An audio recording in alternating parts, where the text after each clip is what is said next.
Guys, I thought this little guy was fake, but no, he's actually stuck in there. And even though I wouldn't call myself as a rat lover, but they are still tiny little creatures in there. But they've totally taken over this house. That's why I call this place as a Ratlandis. And I already know this house will be so beautiful after I'm done. And guess what, guys, this is bad, because I did this cleanup pregnant again, and I didn't know that. I didn't know that I was pregnant. So that makes like 3 cleanups I've done while pregnant without even realizing it. But this one's gotta be the worst, because there was just so much animal gunk everywhere. But I mean, the baby is still alive, even after being exposed to who knows what. But I feel so bad about it, but there's just nothing I can do about it anymore, right? So let's just focus on the cleanup, because this one's actually a beautiful one. I mean, look at the sink. It's full of gunk and I don't know what. So I'm doing this Cine spray. It's just tap water and a tablet, and voila, it's done in 30 minutes. I'm using chlorine, chief cream, and the spray. They are all alkaline-based products, so I can really mix them, but I wouldn't mix them with vinegar, for example, because that's acid, so you have to always know what type of product you are dealing with. And guys, can you see there's a little bit of that orange stuff left in sink? That's rust. And it comes off with acid. So now I'm using an acid-based toilet bowl cleaner, but I made sure to rinse off all the bleach and everything else super carefully, because you never ever mix those. It's dangerous. And last but not least, I'm gonna polish the sink with Scrub Daddy's tangerine paste. And guys, it's the best smelling paste ever. It smells so good. I wanna eat it. No, I can't. But it smells so good. The scent is so yummy. Ooh, I love how beautiful and white the sink is. I love it. Good job. And in case you are wondering who lives here, let me tell you. I got an email that said, "Hi there, I have a dear friend in Dallas, Texas who's really in need of a deep clean. She has COPD and struggles with energy, and her kitchen hasn't been cleaned in years. She also has a condition that's slowly causing her to lose her eyesight, and it's made her really depressed and hopeless. I've attached a few photos of her home, but I don't have any of the bathroom yet. But I can get some for you tomorrow. And this is truly a heartbreaking situation. She's so overwhelmed and embarrassed that she barely lets me inside to help. I try to support her as much as I can, but she really needs help from someone like you. She's not able to clean herself, and right now there's barely any safe space for her to move around. Thank you so much for taking time to consider this. It would mean the world to both of us." And then she had added some photos, and they looked great, just as good as the house does in real life. And by the way, guys, I added a little bit of bleach here because the cabinets were a little yellowed, you know. So bleach helps whiten them up. But I would never use this method in my home. First of all, I don't have white cabinet doors, and second of all, my cabinet doors aren't dirty like this. So unless you don't know what you are doing, don't use bleach in your kitchen, like almost anywhere. But guys, one of my favorite spots to clean in the kitchen is inside the oven door. It's so satisfying. The dirt comes always off so easily. I just love it.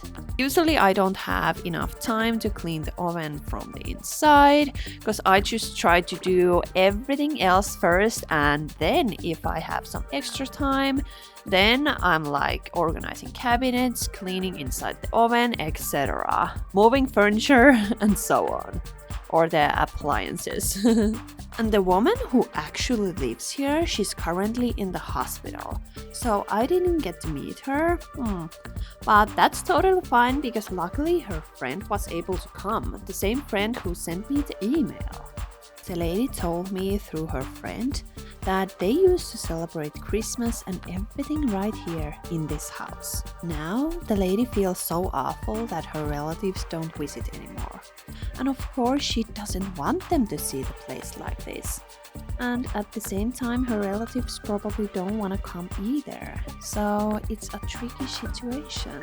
And by the way guys, this is one of the last chances to grab my microfiber cloth if you want to learn how to clean like a pro. Because it comes with a simple video guide that teaches you an easy trick to get more done with less effort. I promise you. Now the stove is clean, so let's clean the floor next. Oh my gosh, I love this white floor. It's gonna be so sparkling and the whole kitchen is gonna be so white and clean. I can't wait. I'm gonna wash the floor with warm water and dish soap.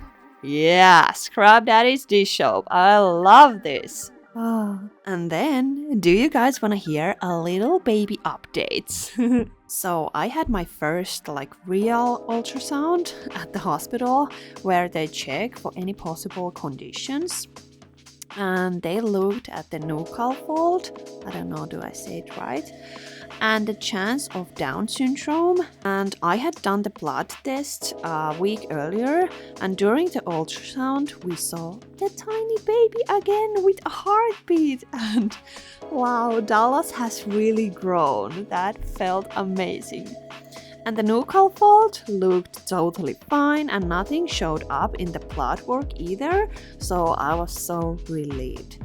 And I honestly can't even put in the words how good it felt. It felt just so good.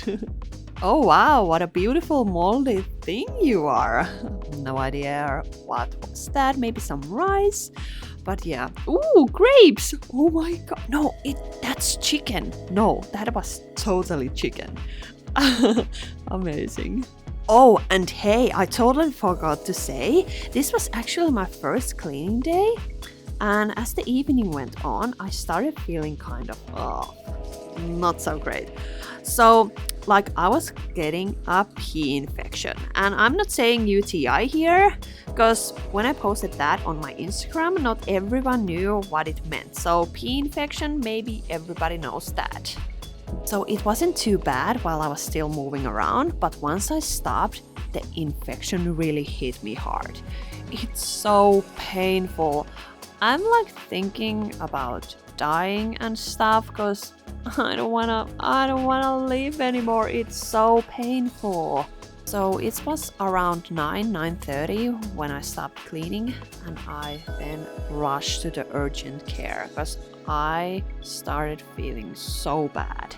Luckily, Sami came with me from our home and I just couldn't stay still, no way. My whole body was burning if I stayed still, so I just kept moving, even a little bit. And yeah, there's actually footage of me in the urgent care. That was bad. And then I remember the doctors asked me if there's any possibilities that I'm pregnant, and I was like, nope, no way, nope, 0% chance. And then they gave me antibiotics and some strong painkiller, and I was so relieved, but it still wasn't over yet. And then the antibiotics didn't really help, but luckily the painkillers did, in 2 hours. And it was super weird, because usually in Finland when I get my antibiotics, they kick in within an hour.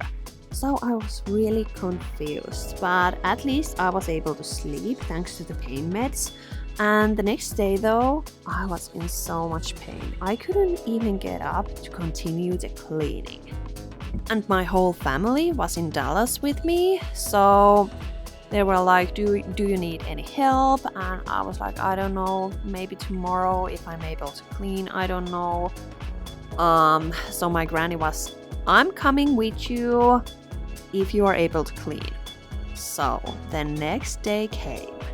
I still wasn't okay, but I was doing better. If I had taken my painkillers, I was able to do something. So I was like, okay, we have to finish this cleaning. It has to be done no matter what. Because in a few days, I've got another one coming up. So I just can't leave this house like this, half cleaned. No way.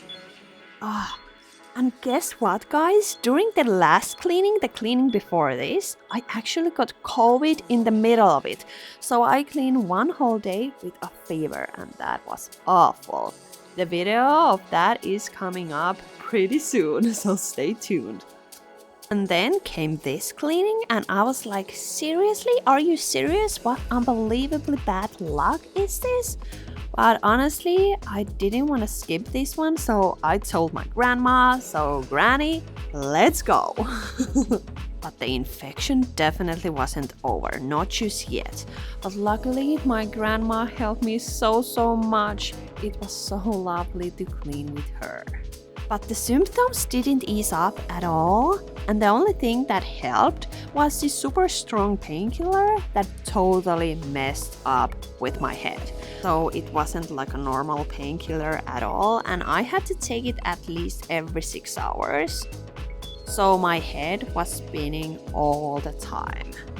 And then, like a few days later, I contacted my doctor in Finland and asked why the antibiotics weren't working. And they said it was the wrong kind. So I immediately called urgent care and they said I just had to wait.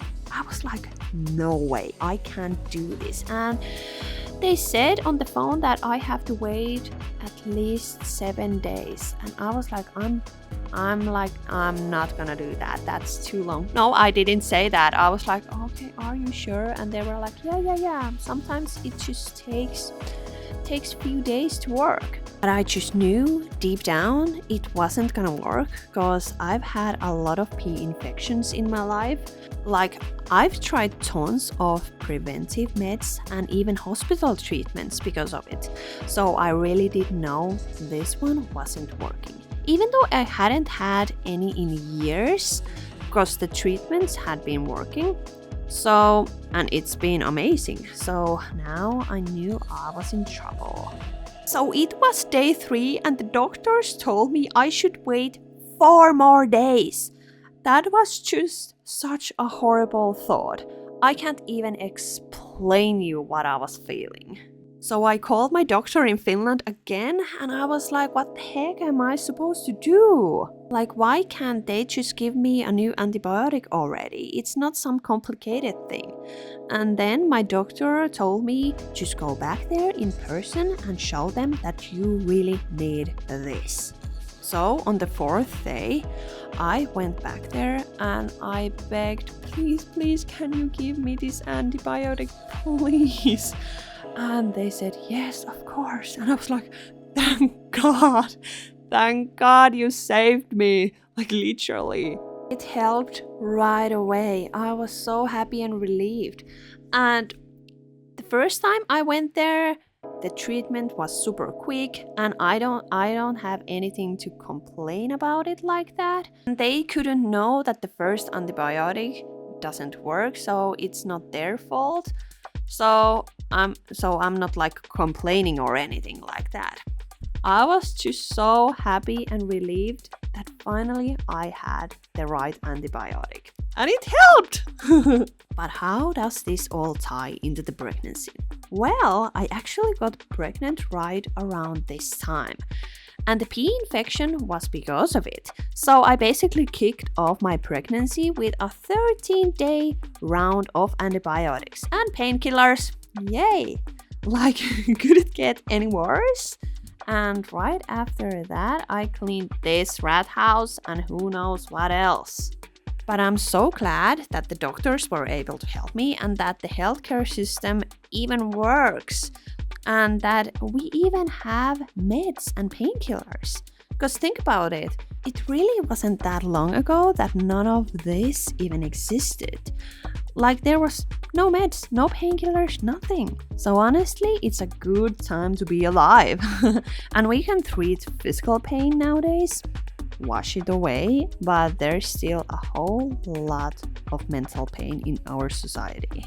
I mean, we have a lot of medication, different medications for mental illness, but do they really work? I don't think so. They might help, but they don't take mental illness away, depending what type of mental illness we are talking about. But for example, depression. And I always feel like, if you ask me, that if you are depressed, you have to change something in your life. Otherwise, nothing will change. And if you don't know what to change, go and talk, because therapy really helps. So, and talking also, it's its own kind of change. It changes your mind. So yeah, because I always feel like the more changes you are able to make, the better you start to feel. And change always starts with talking. So that's when you also start to understand yourself better, which makes everything so much easier. I mean, you can't really know what type of changes you want unless you don't know yourself, right? But guys, I want to hear what type of ideas you have for dealing with depression and that heavy, awful feeling. Yeah, let me know your best tricks. So if you are dealing with depression, you can go and check out the comments if there's any helpful tips for the future. But oh man, I had the best time in my life cleaning this sink. Even though I was sick, but when I was moving, it was okay. So it was so pleasing to wash this. Okay. And next, the floor. The floor doesn't look that bad, but it is. It's stained, it's dirty, and oh man, what is that dust layer? Love that. I hope the lady gets out the hospital soon and gets to see their clean home. But too bad I won't get to see their reaction. But honestly, people's reactions aren't that important to me, because I just know they are always super happy anyway. Oh right, and someone left a comment on my previous video. Congratulations, Auri and Sami, and let us know from time to time how you all are. Can we see picture of the baby, please? So I want to reply to this comment to all of you. Yes, you'll absolutely get to see everything. My baby! I know some people want to keep things private, and that's totally fine, but I'm not like that at all. Because I mean, the internet's already full of photos of babies anyway, so mine isn't that special anyways. And Sami and I have talked about this too, and neither of us would mind if there were pictures of us online as a kids, so we believe our baby will probably feel the same way. Of course, I really respect those who choose not to show their baby or personal life online. And I mean, it's not like I'm sharing every little detail of my life either, but I do want to bring you along and show you everything I can. I feel like it's more relatable if you can see the baby's face. I don't know, it's more cute, and it's just a baby. And I'm not very good at hiding things like blurring the baby's face or nothing like that. Too complicated for me. I'm just gonna take a picture, poop, and post it. And that's that. And honestly, what I might be the most excited about is the mess that comes with having kids. And I just know it's gonna be chaotic in the best way. And I already have some pretty good ideas, and I'd love to share tips and tricks for cleaning up those kind of messes, because that's totally my thing.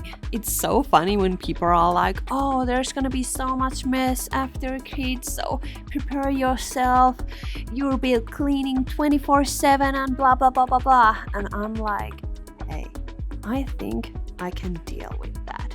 I'm pretty sure I can deal with that. Since I clean homes like this for hours every week, I honestly believe I'll totally handle the mess that comes with kids, even if I ended up having more than one, right? Because you know, if you've watched my videos, that I love mess. And I don't mind at all if my baby makes a mess, if they throw their food around or anything. I'm just ready to clean. My baby could be the messiest baby in the world, and I seriously wouldn't mind at all. I also love doing laundry. I always wash it right away whenever I get the chance and needed to, so I'm totally ready for all the baby laundry too. Of course, I know I might not always have the most energy, but still, my love for cleaning isn't going anywhere, you know. And guys, if you ever get stains like that on the door that looks super stubborn, try using Power Paste or Tangerine Clean Paste. I promise you it will work like this. Wow, beautiful. But do you know what else is beautiful? The before and after pictures. Wow, the living room was so full of stuff. And now it's clear open space so the lady can walk here freely. So much better. And the kitchen, this is my favorite spot of all. I mean, look at it. It's so pretty. It's so beautiful. Love it. Guys, if you have any questions about anything, please let me know. I will answer them. And we will see you in the next Dirty Home. Next week, there's some Miami or Texas stuff coming up. So see you there. I love you all so much. Bye bye.